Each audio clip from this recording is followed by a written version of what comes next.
Le premier ministre est seul et on est plus de 30 000! Si le ministre ne sait pas compter, on peut l'inviter à assister à notre cours. C'est pas avec un bâillon que le SGPUM va le faire taire.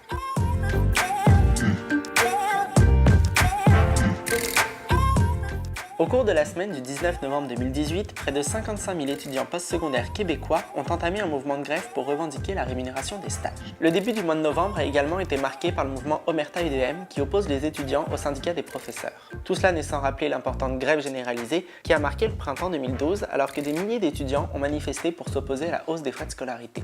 Face à l'ampleur de ces mouvements étudiants, dont le message et les revendications sont très variés, on s'est demandé comment fonctionnent ces campagnes, quelles sont les embûches qui les attendent et comment se faire entendre. Nous avons rencontré 4 figures des mouvements étudiants qui ont marqué le Québec ces dernières années.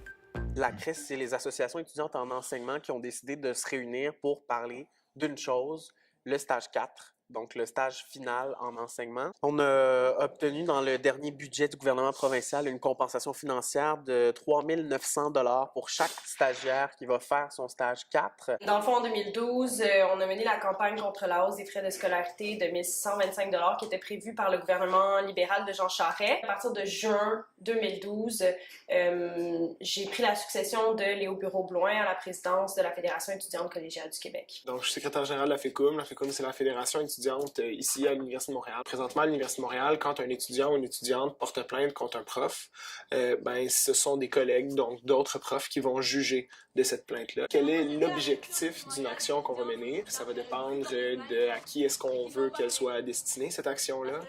Quel est le message qu'on veut qu'il en ressorte? Quand on a besoin de faire une action, c'est parce qu'on veut venir dire « OK, on vous a parlé sereinement, on a été poli, vous ne nous avez pas écouté, maintenant on va perturber. » L'utilité de l'action, je pense que c'est surtout de montrer le sérieux de la revendication aux décideurs. Une action uniquement pour faire une action, à mon avis, n'a pas de sens. Elle se doit d'être incluse dans quelque chose de plus global. Tout ce que tu peux imaginer, on l'a fait en 2012. Donc, on n'a pas fait que de la manifestation, on a fait de l'occupation de bureaux, on a fait de la pression ciblée auprès de certains élus. Imaginez-vous, après 1, 2, 3, 4, 5 semaines de grève, à un moment donné, il faut être créatif. Alors non, la simple manifestation ne suffit pas en elle-même à mener à bien une campagne. Il est toujours possible, à l'intérieur même d'une action traditionnelle, d'avoir des petits détails qui ne le sont pas, puis qui permettent d'en faire quelque chose de nouveau. On a fait une action silencieuse dans le hall d'honneur du pavillon Roger-Gaudry, mais notre campagne repose sur le fait qu'on considère qu'il y a une loi du silence à l'Université de Montréal, donc cette action-là, dans le contexte spécifique, c'était quelque chose de plus particulier. Le sablier qu'on a fait, ça on voulait sortir du cadre plus convenu d'une action, il y en avait quelque chose qui à notre sens, avait jamais été fait. On savait que la crise, ça existait depuis plusieurs années. Donc, il fallait trouver une nouvelle manière de l'apporter parce que ce qu'on faisait depuis le début, c'était plus suffisant. On a fait d'abord une campagne au sein des universités. Après, on est allé faire une action devant les bureaux de la ministre. On a fait une espèce de classe sur la précarité financière devant les bureaux du ministère des Finances. Donc, il y avait cette escalade aussi des actions. Puis évidemment, on allait de plus en plus vers le punché, vers la clip qui fait parler. Si on veut continuer de parler de l'enjeu, on n'a pas le choix d'être créatif. Puis ça, c'est un des trucs que je trouve que le mouvement étudiant et les politiciens en général oublient tellement souvent, d'être des créateurs. Placer les bureaux dans la rue, devant le bureau du ministère des Finances, évidemment, pour un média, ça, c'est vraiment un coup d'éclat. Ça a été une manière pour nous de nous placer dans les médias. Une fois, il y avait Gab Nadeau, par exemple, qui est venu à notre action. Bien évidemment, ça va attirer des médias. C'est les médias, parce qu'il y a des personnalités connues, des personnalités publiques qui nous appuient. Comment intéresser les médias à notre cause, c'est la question qu'on se pose sans arrêt pendant la campagne. Les bulletins de nouvelles ont encore une force de frappe.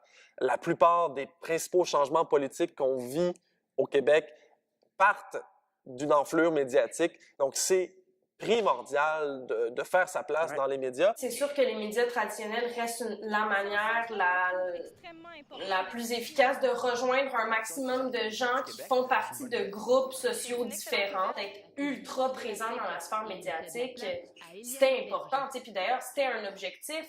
la part des organisations étudiantes de réussir à placer leur pion pour être en mesure de éventuellement pouvoir en faire une entrevue à Tout le monde en parle. Il faut bien souvent profiter d'un contexte spécifique. Des fois, c'est possible de créer ce contexte-là. Quand on a descendu une bannière pour Omerta UDM, ça nous a permis d'aller chercher une couverture parce que les médias ont quelque chose à montrer. Il se passe quelque chose. Il faut qu'il se passe quelque chose pour que les médias s'y intéressent. Qu'est-ce que ça nous donne d'avoir une couverture médiatique? Ça force différentes personnes à réagir. Si on continue une campagne à l'Université de Montréal, la campagne Omerta, et qu'on n'avait pas eu de couverture médiatique, je suis pas mal sûr que le syndicat général des professeurs, on n'en aurait pas entendu parler du tout. Les médias sont un moyen de garder contact avec la population. C'est aussi un moyen de garder contact avec les personnes politiques. Il faut comme organisation qu'on ait un discours qui donne envie de faire parler. Donc, il faut que les journalistes, entre autres, on parlait aussi de la société civile, qu'ils adhèrent à nous, parce qu'il faut que notre mouvement il soit crédible. Le but, au final, c'était de convaincre des politiciens d'être d'accord avec nous. Mais les politiciens, c'est pas vrai qu'ils sont connectés avec le peuple, je mets des gros guillemets, là. Les politiciens, ce qu'ils font, là, c'est qu'ils lisent les journaux. Ils vont écouter les groupes de pression qui demandent des rencontres à tous les jours. Donc, les politiciens sont dans un microcosme très fermé, très hermétique. Puis, c'est pas si difficile que ça de devenir un joueur dans ce petit microcosme-là. Puis, ce qu'on s'est dit avec la CRAI, en ayant un porte-parole, mais on devenait un groupe de pression tout à fait crédible, qui pouvait demander des rencontres, qui pouvait demander des entrevues. Si on veut s'adresser aux décideurs, il faut faire du militantisme politique, avec un discours chiffré, qu'on va être capable de leur soumettre, de leur expliquer, d'argumenter, puis d'aller chercher des appuis. Quand on commence une action, il faut savoir qui a la possibilité de changer les choses. Je pense que c'est d'essayer de trouver le monde qui sont tes alliés, même si c'est pas forcément les alliés naturels auxquels on peut penser. Au sein du gouvernement Charest, il y en avait des députés qui voulaient là, que le conflit cesse. Il faut entrer dans le rythme de l'Assemblée nationale, il faut être capable d'inclure les partis de l'opposition qui, eux, veulent pas, cherchent des groupes de pression à aider. Tu as des personnes de contact au sein des ministères, au sein des cabinets, puis ben c'est de garder ce lien-là actif. Le sommet sur l'enseignement supérieur, comme plusieurs processus de consultation qui sont mis sur pied par le gouvernement, c'est une opportunité de créer des liens justement avec des élus, avec des personnes importantes dans les cabinets. On a beaucoup plus de réseaux, de canaux, puis de façons de faire passer un seul objectif, un seul et même objectif, que si on était par exemple un groupe partisan. Notre travail, c'est vraiment du 365 jours par année, de s'assurer de maintenir tous ces canaux de communication-là pour pouvoir les exploiter lorsqu'on en a besoin. Du côté de la FECUM, généralement, on est capable de faire des campagnes assez importantes sans grand budget, parce que la ressource principale dont on a besoin, c'est le temps. Mais sinon, au-delà de ça, la fédération a des budgets, la fédération a des fonds, donc il est toujours possible d'aller puiser dedans. Bon, c'était une campagne, on savait qu'elle allait s'échelonner sur un an, ce qui peut devenir parfois coûteux. C'est là que l'Union étudiante du Québec est entrée en jeu pour nous, et c'est eux qui ont financé la campagne de la CRAI via un comité de travail spécifique, donc dans lequel l'UEC ne venait pas s'ingérer. Ça coûte vraiment très cher mener une campagne comme celle qu'on a menée en 2012.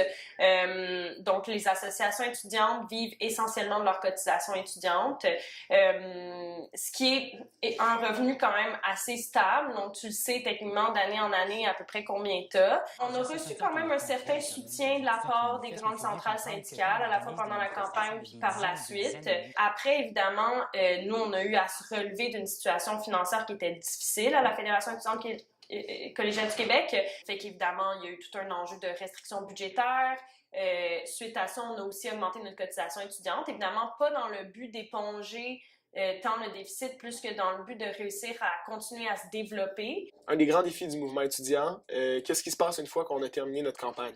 Qu'on ait réussi ou qu'on ait échoué, il faut prendre le temps d'asseoir ce gain-là ou cette défaite-là pour en tirer des apprentissages puis des conclusions. On existait depuis presque 25 ans déjà à ce moment-là, fait que donc des dossiers sur lesquels on voulait travailler, on en avait avant la campagne de 2012, fait que là la question c'était juste de savoir lesquels est-ce qu'on trouve les plus importants sur lesquels il faut recommencer à travailler une fois qu'on va être comme un peu passé à travers le cycle de 2012.